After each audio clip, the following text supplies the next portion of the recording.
Welcome to the Vault. My name is Miatog, and this is Side Project Stanley Parable. This is, as the first video of this side project, I'll go briefly into what I'm doing here. Stanley Parable is a game full of a ton of different endings. It's a game meant to be replayed over and over again, going for the different endings. It does have a story, but it's not even remotely a lengthy story. That's why I'm calling this a side project instead of a full-on Let's Play. What I'm going to be doing is going for each ending, a different ending every Saturday. I'm doing this completely blind.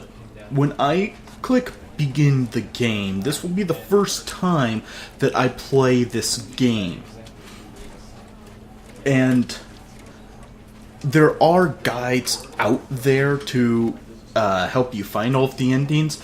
I'm not going to go near those until I start having trouble finding more endings. Once I'm running into trouble trying to find another ending, I'll look for the least spoilery guide that I can to push me along. But, as I said, so as a blind game, you are going to be getting completely raw reactions out of me. This game is narrated. It does have a voice actor, so I will be silent anytime that the narrator is talking. Speaking of, I'm just now thinking about this. Back, of course it's under audio, isn't it? Goes captioning, full captions. Okay. Anyways, now, with all of that said and done, let's dive on in. The end is never, the end is never, the end is loading. Okay. This is the story of a man named Stanley. Stanley worked for a company in a big building where he was employee number 427. Employee number 427's job was simple. He sat at his desk in room 427 and he pushed buttons on a keyboard. Orders came to him through a monitor on his desk, telling him what buttons to push, how long to push them, and in what order. This is what employee 427 did every day of every month of every year. And although others might have considered it soul-winning, Stanley relished every moment that the orders came in, as though he had been made exactly for this job. And Stanley was happy. And then one day, something very peculiar happened. Something that would forever change Stanley. Something he would never quite forget. He had been at his desk for nearly an hour when he realized that not one single order had arrived on the monitor for him to follow. No one had showed up to give him instructions, call a meeting, or even say hi. Never in all his years at the company had this happened, this complete isolation. Something was very clearly wrong. Shocked, frozen solid, Stanley found himself unable to move for the longest time. But as he came to his wits and regained his senses, he got up from his desk and stepped out of his office. Wow, what an amazingly boring job. Seriously, soul-rending is putting it lightly. Well, rather basic movement controls. You can't jump. That achievement I did know of. I basically have just been pushing space while I've been moving. Well, you were told to leave the office, so... All of his co-workers were gone. What could it mean? Stanley decided to go to the meeting room. Perhaps he had simply missed a memo. How did the door close behind me? Also, where's the meeting room?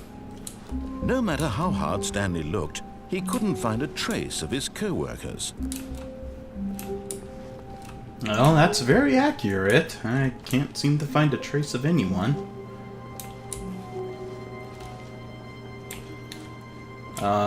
Which way's the meeting room? Oh, those aren't doors. Okay, guess I'm going this way then. Meeting room?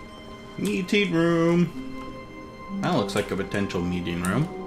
I don't know how to get in there. When Stanley came to a set of 2 open doors, he entered the door on his left. Why do doors keep closing behind me? Alright, door on my left then.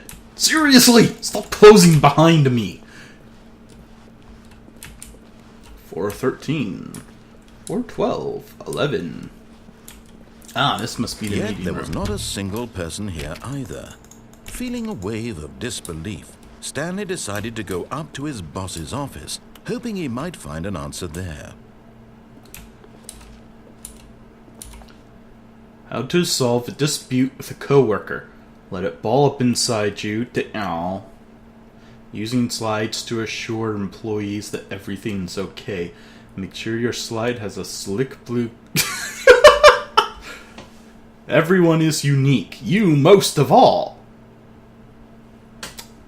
Yeah, those people don't look all that unique. Number of slides on this slide. Wow, a pie chart. What?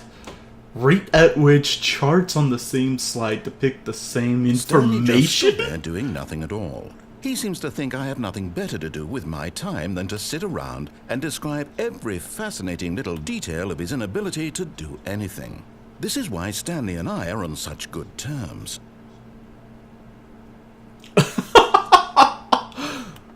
Wow. Wow, narrator. That kind of makes me want to stand here more. Well, I do want to go for the very basic ending first time through, so I'll move along then. Broom closet. Whoa! Broom closet door Stanley open. stepped into the broom closet, but there was nothing here, so he turned around and got back on track. Oh, that so screams that there's something here. I'll come back later. You've just told me that there's something in that broom closet, Mr. Narrator Man. Coming to a staircase, Stanley walked upstairs to his boss's office. What's downstairs?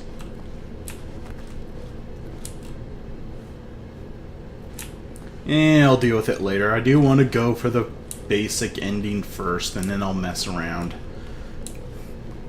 Next time, next week, I mess around and do whatever I feel like. This time, I'll follow instructions. Stepping into his manager's office, Stanley was once again stunned to discover not an indication of any human life. Shocked, unraveled, Stanley wondered in disbelief who orchestrated this. What dark secret was being held from him?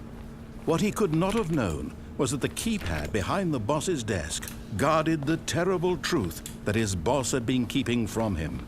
And so the boss had assigned it an extra secret PIN number, 2845. But of course, Stanley couldn't possibly have known this. Thank you, narrator. Keypad. Oh, this keypad. Thank you very kindly, narrator. Seriously, though, why are doors closing behind Stanley me? just sat around twiddling his thumbs.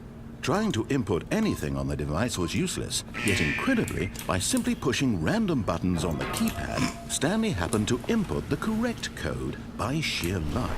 Amazing. He stepped into the newly opened passageway. It wasn't random buttons. You told me the code. Does he not realize I can hear him? Let's see here. Is there anything over here? No. Oh. Nope. Okay, that dead ends. I was keeping an eye on what little light I could see as a reference point. But that dead ends, it seems. So let's all hit the down button. Descending deeper into the building, Stanley realized he felt a bit peculiar. It was a stirring of emotion in his chest, as though he felt more free to think for himself, to question the nature of his job. Why did he feel this now, when for years it had never occurred to him? This question would not go unanswered for long. Free to think. I'm not entirely sure Stanley I'm walked straight actually all ahead that through free the to... large door that read Mind Control Facility. Really? You blatantly labeled it. Escape or mind control facility. Escape or mind control facility. Although this passageway had the word escape written on it, the truth was that at the end of this hall, Stanley would meet his violent death. Well, let's avoid violent Stanley death thought then. better of it and realized he simply had too much to live for. Oh my. I'm going to enjoy playing this game, I really am. The lights rose on an enormous room packed with television screens. What horrible secret did this place hold? Stanley thought to himself. Did he have the strength to find out? Wow. Wow. There's a lot of screens here. Now the monitors jumped to life, their true nature revealed. Each bore the number of an employee in the building, Stanley's co-workers. The lives of so many individuals reduced to images on a screen, and Stanley, one of them, eternally monitored in this place where freedom meant nothing. Well, right there, 427, that was ours. Wow. Even on the screens, there's no signs of anyone. Whoosh. See, employee 427, that was us. And that's our office. Next time I play, I'm going to have to take a look at that angle and see if the camera's there.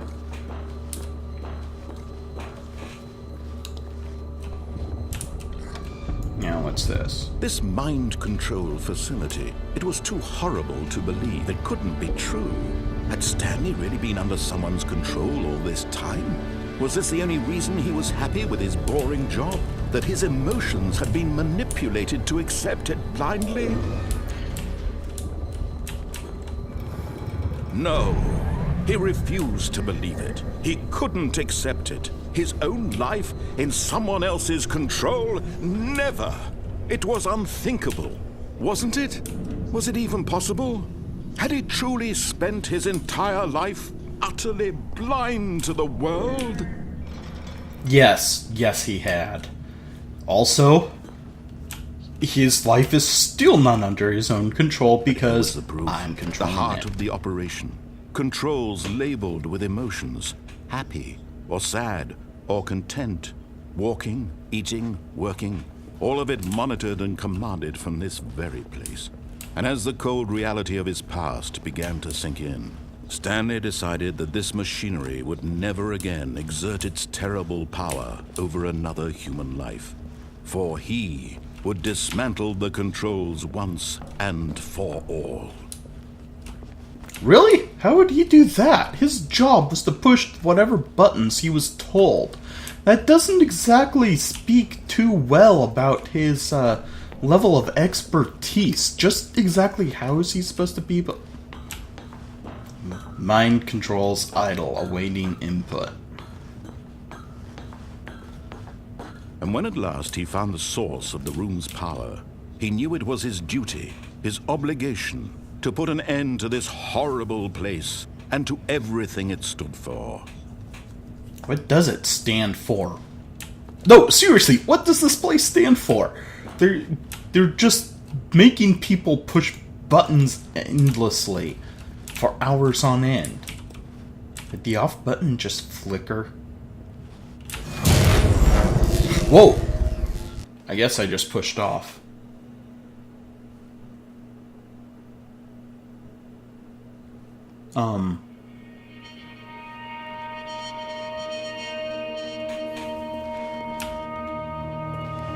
Blackness and a rising chill of uncertainty. Was it over? You can't see anything. Yes. He had won. He had defeated the machine. Unshackled himself from someone else's command. Freedom was mere moments away.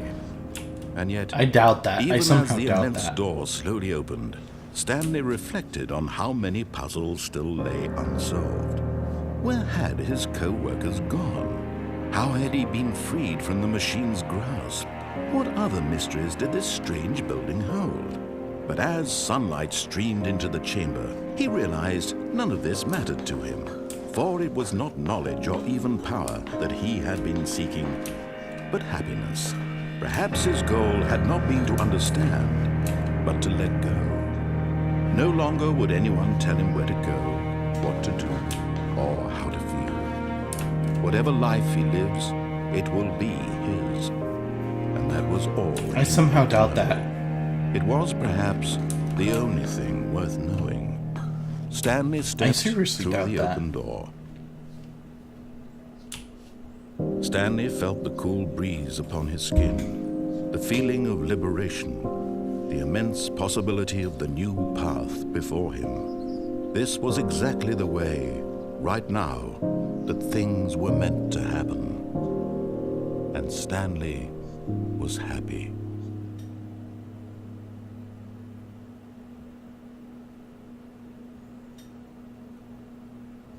Beat the game.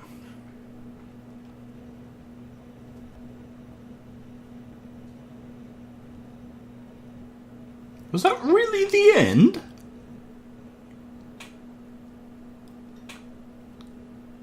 Seriously, was that the end?